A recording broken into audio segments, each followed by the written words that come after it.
جب حضرت ابراہیم علیہ السلام کو خواب میں دکھایا گیا کہ آپ کو اپنے بیٹے کی قربانی دینی ہے، آپ کو حضرت اسماعیل علیہ السلام کو قربان کرنا ہے اللہ کے لیے، وہ اٹھے، انہوں نے حضرت اسماعیل علیہ السلام کو جب یہ خواب سنایا تو حضرت اسماعیل علیہ السلام کا جواب کیا تھا؟ یا ابت افعل، ابا جلدی کرو، ابا جلدی کرو۔ اگر ہمارے باپ کو کہا جائے یا ہمیں کہا جائے کہ اپنے بیٹوں کو قربان کرو، کیا ہم کر سکتے ہیں؟ ہم تو 50 روپے 100 روپے دینے کے لیے اللہ کی راہ میں قربان کرنے کے لیے تیار نہیں ہے۔ لیکن جب حضرت اسماعیل کو اپنے باپ نے کہا کہ بیٹا ایسا اللہ تعالیٰ کی طرف سے حکم ہے، تو حضرت اسماعیل نے کہا یا ابا تفعل، ابا جلدی کرو۔ کیوں؟ کیونکہ ان کو پتا تھا کہ سستا سودا ہے، دنیا کے بدلے مجھے جنت ملے گی، سستا سودا ہے، زندگی کے بدلے مجھے اللہ ملے گا، سستا سودا ہے۔ تو میرے دوستو، اس کے بعد جب انہیں لیا گیا ایک جگہ، پھر لٹایا گیا، پھر ان کے سینے، ان کی گردن پر خنجر چلایا گیا، تو وہ سب آپ نے سنا ہوگا کہ اس کے بعد وہ چھری نہیں چلی۔ اسماعیل علیہ السلام نے اپنا کپڑا پھاڑ کر حضرت ابراہیم علیہ السلام کی آنکھوں پہ لگایا، کہا ابا آپ میری شکل دیکھ کر مجھے قربان نہیں کر پا رہے ہیں۔ لیکن وہاں پر حضرت ابراہیم نے آنکھیں اوپر اٹھائی اور اللہ سے کہنے لگے، یا اللہ آپ کو لگا کہ شاید میرے دل میں اس بیٹے کی محبت آپ سے زیادہ آ گئی ہے؟ نہیں، اور اگر آپ کو امتحان لینا ہے تو آپ کا بندہ تیار ہے امتحان کے لیے۔ تو جب آنکھوں پہ پٹی ڈالی گئی، اس کے بعد جب چھری چلی تو جب پٹی اتاری تو وہاں پہ جنت سے ایک دمہ لایا گیا تھا اور وہی قربان ہوا تھا۔ تو اللہ تعالیٰ نے فرمایا، یا رسول اللہ صلی اللہ علیہ وسلم، اگر تمہاری امت میں سے کوئی بندہ 1 بجے ٹائم نکال کر، لنچ کا ٹائم ہوتا ہے، اگر وہ کھانا نماز سے پہلے کھائے یا نماز کے بعد کھائے، لیکن نماز اپنی ٹائم پہ پڑھتا ہے، 4 رکعت نماز اپنی ٹائم پہ پڑھتا ہے۔ دراصل ابراہیم علیہ السلام نے اس کے بعد 4 رکعت نماز پڑھی تھی شکرانے کے لیے۔ تو اللہ تعالیٰ نے فرمایا کہ اگر یہی 4 رکعت کوئی امت تمہاری امت میں سے پڑھتا ہے تو اسے اتنا اجر ملے گا جیسے اس نے اپنے بیٹے کو اللہ کی راہ میں قربان کر دیا۔ ہاں میرے دوستو، یہی حقیقت ہے، یہی سچ ہے۔ تو مجھے لگتا ہے کہ یہ سننے کے بعد آپ انشاءاللہ آج کے بعد ظہر نماز کبھی ترک نہیں کریں گے، نہ ہی کھانے کی وجہ سے، نہ ہی کام کی وجہ سے۔ اس کے بعد حضور نے عرض کیا ہوگا، یا رسول، یا اللہ، پھر اسی طرح عصر کی بھی کوئی فضیلت ہوگی؟ اللہ نے فرمایا، ہاں یا رسول اللہ صلی اللہ علیہ وسلم، عصر کی بھی اپنی فضیلت ہے۔ فرمایا جب حضرت عزیر علیہ السلام جا رہے تھے، حضرت عزیر علیہ السلام قبرستان سے چلے تو ان کے دل میں خیال آیا، سوچنے نہیں لگے، صرف خیال اٹھا کہ کیا پھر سے ہو سکتے ہیں یہ زندہ؟ کیسے ہوں گے یہ زندہ؟ یہ جب مر گئے ہیں تو کیسے زندہ ہوں گے؟ تو اللہ تعالیٰ نے ان کو وہیں پہ مار ڈالا، ان کو وہیں پہ نیند عطا کی، اور 100 سال کے بعد ان کو جگایا۔ تو ان کے پاس ایک گھوڑا تھا اور ساتھ میں کچھ کھانے پینے کا سامان بھی تھا، اور جب وہ سو گئے، نیند پڑی، 100 سال کے بعد جب وہ اٹھے تو اللہ تعالیٰ نے ارشاد فرمایا، عزیر یا نبی کتنے ٹائم سوئے ہو؟ تو حضرت عزیر نے عرض کیا، یا اللہ یہی کوئی 1 دن یا آدھا دن سویا ہوں گا۔ تو اللہ نے فرمایا کہ جا کے دیکھو، جا کے اپنے سامان کی نظر گزر کر لو، آپ اپنی بستی میں جا کر دیکھو۔ تو جب حضرت عزیر چلے گئے تو گھوڑا جو ہے زمین بوس ہو چکا تھا، لیکن کھانا بالکل ویسا ہی تھا۔ کیوں؟ کیونکہ اللہ کو دکھانا تھا، اللہ کو اس کا یقین پورا کرنا تھا کہ نہیں، مرنے والی ذات اگر ہے کوئی وہ اللہ کی ذات ہے، اور اس کے بعد زندہ کرنے والی ذات اگر ہے کوئی تو وہ اللہ کی ذات ہے۔ تو اس کے بعد جب حضرت عزیر کو اس بات کا یقین ہوا تو حضرت عزیر نے 4 رکعت نماز ادا کی، اور اللہ تعالیٰ کا ارشاد ہے کہ یا رسول اللہ، اگر آپ کی امت میں سے کوئی امتی عصر کی 4 رکعت پڑھتا ہے ٹائم نکال کے، ہاں یہ حقیقت ہے کہ اس وقت ہر کوئی بیزی ہوتا ہے، ہر کوئی اپنے کام میں بیزی ہوتا ہے، لیکن پھر بھی 4 رکعت نماز جس نے عصر کی ادا کی، اس کو اللہ تعالیٰ ویسے ہی یقین عطا کرے گا, ویسا ہی ایمان عطا کرے گا جتنا حضرت عزیر علیہ السلام کو یہ سب معجزہ دیکھنے کے بعد ہوا. تو اس کے بعد مغرب کی بھی اگر فضیلت کی بات کی جائے, موضوع معراج ہے. مجھے پتا ہے کہ بیان تھوڑا لمبا ہو رہا ہے, لیکن آج معراج کی رات ہے, فضیلت والی رات ہے, فضیلت والی شب ہے, تو کیوں نہ آج اسی موضوع پہ بات کی جائے. یہی سوچ کے میں آپ کے سامنے آیا ہوں, اور اسی امید سے آیا ہوں کہ آپ لوگ انشاءاللہ نماز کی فضیلت مکمل سنیں گے, اور اس کے بعد انشاءاللہ ایک تو دوسروں تک بھی پہنچائیں گے, اور انشاءاللہ خود بھی عمل کریں گے. اس کے بعد مغرب کے بارے میں جب کہا گیا تو اللہ تعالیٰ نے فرمایا یا رسول اللہ حضرت ایوب علیہ السلام کو یاد کرو, حضرت ایوب صابر علیہ السلام کو یاد کرو.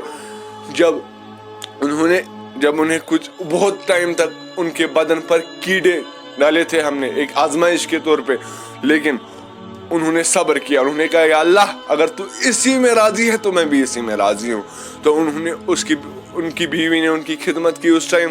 اس کے بعد جب حضرت ایوب علیہ السلام کو بہت ٹائم کے بعد ٹھیک ہوئے اللہ تعالیٰ کی کرم سے, وہ بھی ایک امتحان تھا, یہ بھی ایک امتحان تھا. اس کے بعد جب وہ یہ ٹھیک ہوئے تو شکرانے کے لیے اللہ تعالیٰ کا شکر ادا کرنے کے لیے انہوں نے 4 رکعت نماز کا ارادہ کیا.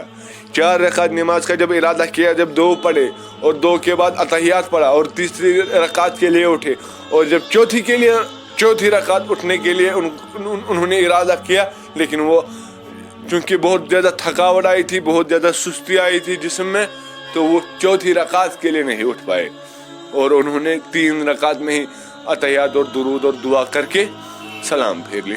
تو اللہ تعالیٰ نے ارشاد فرمایا یا رسول اللہ اگر آپ کی امت میں سے کوئی بندہ 4 رکعت یہ 3 رکعت نماز مغرب کی پڑھتا ہے, کیونکہ پتہ ہے کہ دن بھر تھکا ہوا ہوگا, دن بھر اپنا کام کر کے تھکا ہوا ہوگا, لیکن اگر اس تھکاوٹ کے باوجود بھی انہوں نے 3 رکعت نماز پڑھی تو برابر ایک تو 4 رکعت کا اجر ملے گا جیسا حضرت ایوب کو دیا گیا تھا, اور اس کے ساتھ ساتھ اتنا ہی اجر اس بندے کو بھی دیا جائے گا جتنا حضرت ایوب کو اتنے ٹائم اور اتنی بڑی آزمائش پر صبر کرنے کو اجر دیا گیا تھا.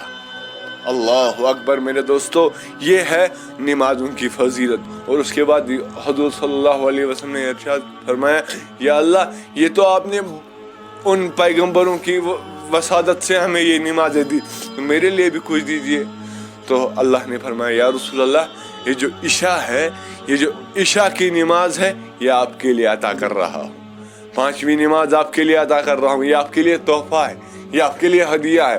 تو میرے دوستو مجھے پورا یقین ہے کہ انشاءاللہ آپ نے یہ باتیں یاد رکھی ہوں گی, اور انشاءاللہ آج کے بعد اسی ارادے سے نماز قائم کریں گے, اور آج کے بعد کم سے کم انشاءاللہ آج کے بعد نماز نہیں ٹوٹے گی.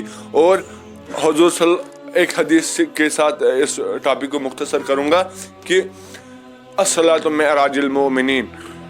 ناظرین میرے دوستو, حضور صلی اللہ علیہ وسلم کو اللہ تعالیٰ سے بات کرنے کے لیے آسمانوں کا سفر کرنا پڑا, سدرۃ المنتہا کا سفر کرنا پڑا, اور اللہ تعالیٰ سے جا کر ملنا پڑا, اس کے بعد بات ہوئی.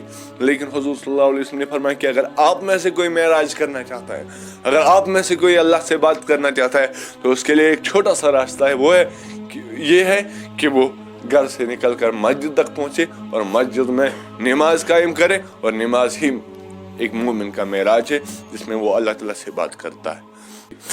تو جب اللہ تعالیٰ نے اس نماز کی اتنی بڑی شان رکھی ہے, اتنی بڑی قدر ہے, تو کیا ہم پھر بھی نماز چھوڑ سکتے ہیں؟ کیا ہم پھر بھی نماز ضائع کر سکتے ہیں؟